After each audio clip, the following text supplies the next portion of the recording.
Olá, pessoal, vamos continuar nosso passeio pelo judiciário, né? Vamos continuar nosso tour para conhecer o mais importante que vocês precisam saber nessa área da perícia judicial e da sua atuação junto ao Poder Judiciário, tá? Então, hoje nós vamos, nesta nossa aula de hoje, nós vamos trazer tópicos desvendando o judiciário brasileiro, né? Nós estamos aqui dando aula para o país todo, então todas as nossas aulas, capacita qualquer um de vocês, onde vocês estejam, a atuar em todo o judiciário brasileiro, tá? Portanto, a gente tem que ser muito específico, muito detalhista, para que a gente não perca e nem deixe de informar nada de importante para vocês. Tá? Eu tenho realmente muita confiança, até hoje meus alunos têm atuado com muito brilhantismo junto ao Poder Judiciário, basta assistir a aulas direitinho, do início ao fim, tá? Porque às vezes você pensa, esse tema eu não preciso saber porque eu já domino, mas lá no meio da aula tem informações importantes que vocês precisam saber, tá ok? Então hoje nós vamos abordar a respeito das comarcas, dos fóruns, das entrâncias do judiciário, sobre os serventuários, sobre o que é uma decisão monocrática e por aí, tá? Tudo questões que vocês têm obrigação de saber, tá? Quando vocês fazem o cadastro junto ao Poder Judiciário e que vocês comecem a atuar, a hora que chega aquele desespero da primeira nomeação, é bom que vocês dominem todas essas questões, tá? Porque serventuário não vai lhe ajudar. Eu tenho aluno que fica assim, o curso não abrangeu tal assunto e eu fui perguntar ao serventuário, ele não soube me informar.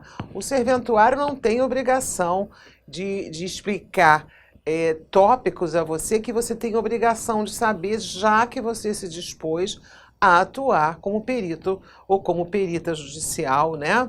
Então, por esse motivo, nós somos obrigados a fazer uma abordagem abrangente, direcionada para a sua atuação, tá? Então, vamos lá dar continuidade, dar início aos nossos tópicos de hoje, ok? Então, aqui hoje nós vamos falar sobre o artigo 125 da Constituição Federal, que diz respeito à organização judiciária da justiça comum, da justiça dos estados, tá? Nós já falamos sobre isso, mas aqui vem um artigo em que determina que os estados organizarão a sua justiça, tá?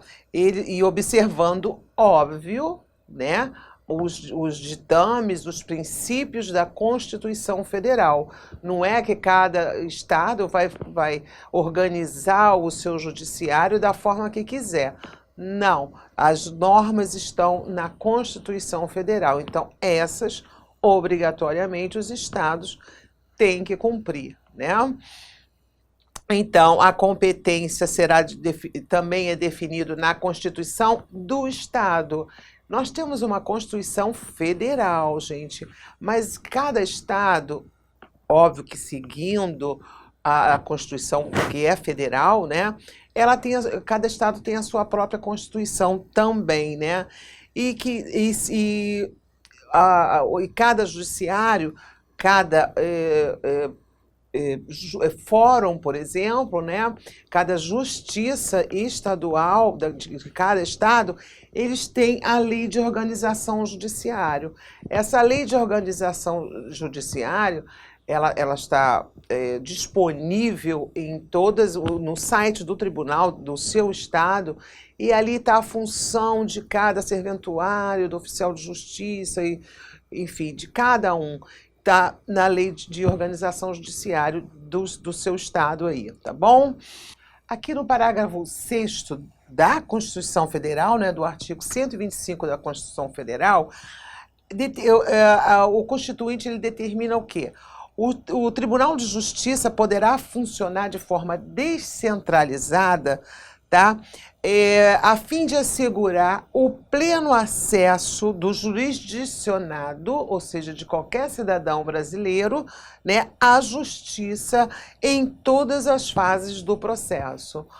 Isso exatamente na verdade, esse artigo ele foi inserido no ano, a Constituição é de 1988, né? Mas esse artigo ele foi inserido no ano de 2004. O que ele quer dizer? Olha, nós somos um país imenso, né? E todo cidadão brasileiro, onde quer que ele esteja, ele tem o direito de ter acesso ao judiciário, à justiça brasileira. Então, a Constituição determina que o judiciário tem que se organizar de forma a que você não tenha que andar 200, 300 quilômetros para se socorrer ao judiciário, né? Vamos dar exemplo aqui. Por exemplo, o estado, vamos colocar aqui o estado de São Paulo, por exemplo, tá?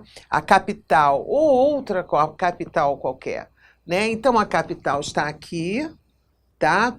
E o jurisdicionado, ou aquele cidadão brasileiro, ele está no interior, ele está aqui. Então, para ele, se tiver só esse tribunal aqui, ele vai ser obrigado a se deslocar 200, 300 quilômetros para chegar até a capital para poder distribuir a sua ação e ter preservado o seu direito. Isso não seria justo, né? Se a gente há de convir aqui e vamos pensar em pessoas realmente de pouquíssimos recursos que mal têm o seu dinheirinho de passagem para chegar a 4 quilômetros de onde ele reside, né? Então, o que esse artigo da Constituição ele quer dizer? Olha, o judiciário eles têm que estar distribuído, né? Ele tem que ser descentralizado, porque só a população aqui da capital tem o direito de acesso à justiça. E por que esse que mora aqui no interior não tem? Então, vocês, no seu estado, você pode acessar a página do tribunal do seu estado e você vai ver lá várias comarcas criadas, né, vários tribunais formados dentro do estado, em municípios, para que esse cidadão aqui tenha um fórum, uma justiça próxima dele e que ele não tenha que andar quilômetros para resolver aquela questão jurídica que ele necessita tanto, tá? Então, não se pode, a Constituição, o Constituinte, pensando nisso, já inseriu em 2004, através da emenda constitucional número 15, a obrigatoriedade de descentralização do judiciário, né, para que todo cidadão tenha acesso ao direito à justiça, né? Então você, por exemplo, quando estiver se cadastrando num tribunal, não descarte os fóruns de interior, tá? A verdade até é que as capitais têm um maior número de peritos que você, no momento de fazer seu cadastro, nós vamos ter aula que vai demonstrar todo o procedimento para você se cadastrar junto ao judiciário. Você pode ir lá, eles perguntam em que fóruns em que você está disponível para atuar como perito. Só o da capital, só esse daqui, ou no interior também, né? Ou se você reside em interior, você hoje nós vamos estudar sobre o processo eletrônico e os processos, você tem acesso a esses processos direto do seu computador. Você abre o processo todo, toma ciência de todo o processo através do seu computador. Agora já está sendo implantado o processo eletrônico no Judiciário Brasileiro e você consegue acessar todas as peças do processo da sua casa, do seu escritório, do seu computador, tá? Mas, de qualquer forma, o cidadão que necessita do judiciário, ele não tem a obrigação, ele não é obrigatório que essa descentralização, tá? Às vezes tem municípios próximos aqui, né? Aqui tem um fórum, aqui tem outro fórum, tá? Porque a ideia é que aquela pessoa não despenda tempo nem dinheiro, tem problemas de saúde grave, né? A gente vê aí muitas pessoas adoentadas e para resolver até a questão da sua própria saúde mesmo, recorrendo ao judiciário. Como é que essa pessoa vai sair daqui do interior para lá, para a capital, para reivindicar seu direito, né? Então, o parágrafo 6º do artigo 126 vem dizendo exatamente isso, tá? Sobre a descentralização do Poder Judiciário, o que é justo, né, gente? Há de convir que realmente a gente tem que pensar principalmente daquele cidadão mais necessitado também, tá? Vamos continuando, então, o nosso programa da nossa aula de hoje, ok? Então, nós acabamos de falar sobre a descentralização e a obrigatoriedade, né, da descentralização do Poder Judiciário. Agora vamos entender como isso é feito, tá? De que forma é feito essa descentralização e qual o nome que se dá a esses fóruns regionais que compõem um estado, um município, tá? Então, nós vamos analisar uma por uma, para vocês entenderem como é que se forma a comarca, a entrância, o que é um fórum. A instância nós já estudamos, né? Que é a primeira instância, segunda e terceira, aquele direito de duplo grau de jurisdição, direito de recorrer, né? As varas, vamos estudar agora. Então, essa imagem é lá do Conselho Nacional de Justiça, tá, gente? Vocês veem que o Conselho Nacional de Justiça, ele realmente tem informações na página deles. Eu até deixei aqui para vocês verem, que às vezes é bom vocês consultarem alguma dúvida que tenham, tá? Alguma curiosidade até mesmo a respeito do judiciário, é bem interessante, tá bom? Então vamos lá. Comarca, né? Eu acabei de falar sobre a descentralização do Poder Judiciário, como é feita essa descentralização. Então, uma comarca, né? Você com certeza reside em uma comarca do Judiciário. Ela corresponde ao território em que o juiz exercerá a sua jurisdição, né? Onde ele exercerá a sua função de julgar, né? Ela é composta por uma cidade ou mais, dependendo do número de habitantes e outros fatores também. É óbvio que os tribunais de justiça, eles não vão criar uma comarca, um fórum, né? Falando do prédio, do espaço físico, se tem meia dúzia de habitantes. Então, quais seriam os parâmetros que eles utilizariam para criar esses fóruns, né? Eles vão utilizar o número de habitantes e eleitores, tá? O movimento forense, tá? Ou seja, o movimento de processo, a extensão do território dos estados, tá? Uma comarca pode conter vários juízes ou apenas um. Se o município é bem pequenininho, tá? O município é bem pequenininho, vai ter só um juiz e um promotor aqui, tá? Esse juiz, ele vai jogar todas as causas. É chamada o juiz de vara única. Naquela única vara, olha, existe a obrigatoriedade do jurisdicionado, do cidadão, ter acesso à justiça. Então, nem que seja um fórum pequenininho, com um juiz e um promotor de justiça, vai existir, tá? Aí, dependendo do crescimento daquela população, inaugura-se outro fórum, tá? Então, a extensão territorial dos municípios, nós sabemos que temos municípios bem pequenos, outros municípios enormes, né? Nesses municípios grandes, várias vários tribunais de justiça, vários fóruns enfim, são distribuídos naquele município. Se o município é pequenininho, de pouco habitante, um fórum e nem que seja um juiz e um promotor de justiça, tá?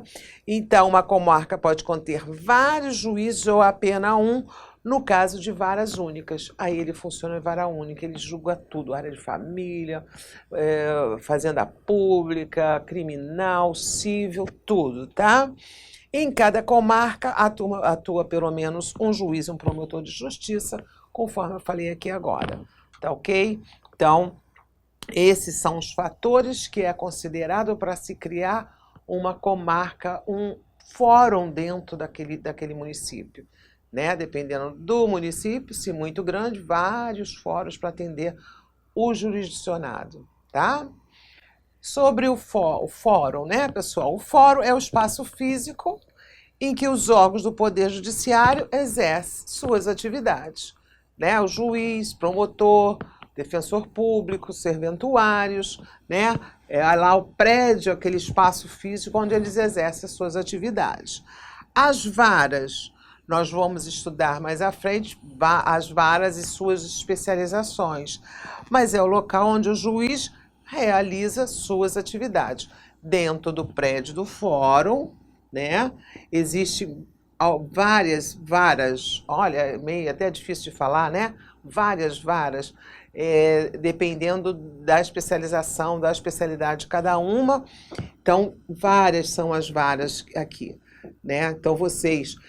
eu gostaria de um contato direto com o juiz da 20ª Vara Civil do Fórum dessa comarca aqui. Então, você vai ver, você já vai se localizar pela vara, né? Normalmente eles botam até assim por andar: primeiro andar, atua as varas civil, segundo andar, as varas de família, um corredor tal, as varas de ofício, sucessões, corredor tal, as varas criminais, tá? Então, cada vara dessa aqui tem a sua função, né? E se for aquele município, aquela comarca pequenininha, uma vara única só.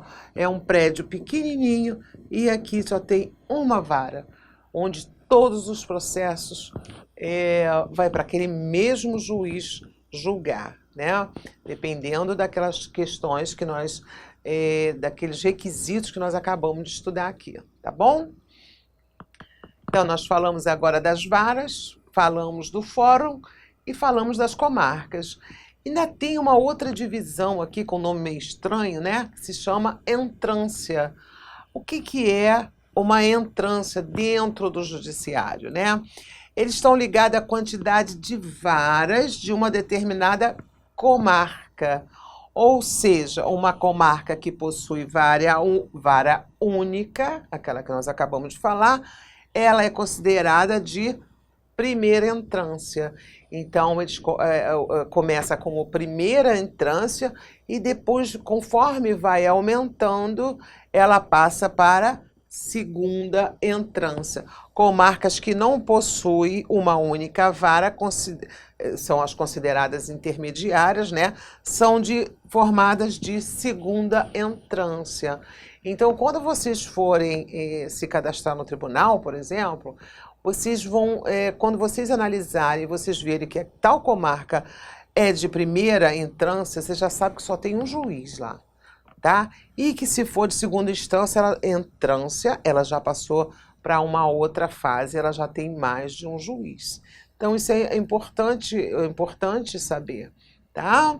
E essa diferença aqui. Porque aí você já identifica, você já sabe, essa comarca aqui, ela tem só um juiz, ela é de vara única. Então, eu vou chegar lá, vou falar com esse único juiz, apresentar meu trabalho, esse único juiz, porque são comarcas de primeira entrância. E continua essa divisão, né? Aí vem as comarcas de terceira entrância, que elas possuem, na verdade, mais de 5 varas, ou seja, ela já é maior, né? Já tem mais oportunidade de trabalho para você, porque elas já são maiores, tá? A de terceira instância, elas têm um número maior de pessoas, né? De processos. Óbvio, evidente que maior demanda de trabalho para vocês. Tá ok? De qualquer forma, não existe nenhuma hierarquia entre elas. Ah, porque é um município pequenininho, tem só um juiz, então esse juiz ele está subordinado a um juiz que está atuando numa segunda ou numa terceira instância. Não existe isso. Tá? Todas têm a mesma função, importância e nenhuma hierarquia entre juízes ou serventuários, tá ok? Essa explicação eu trago para vocês porque é importante que vocês saibam as comarcas maiores, menores, que de repente são aquelas que vocês podem querer escolher. Ah, eu prefiro então ir para uma entrância onde tem uma vara única. Eu conheço lá melhor e tudo. Vai ser bom para mim começar a trabalhar, enfim, né?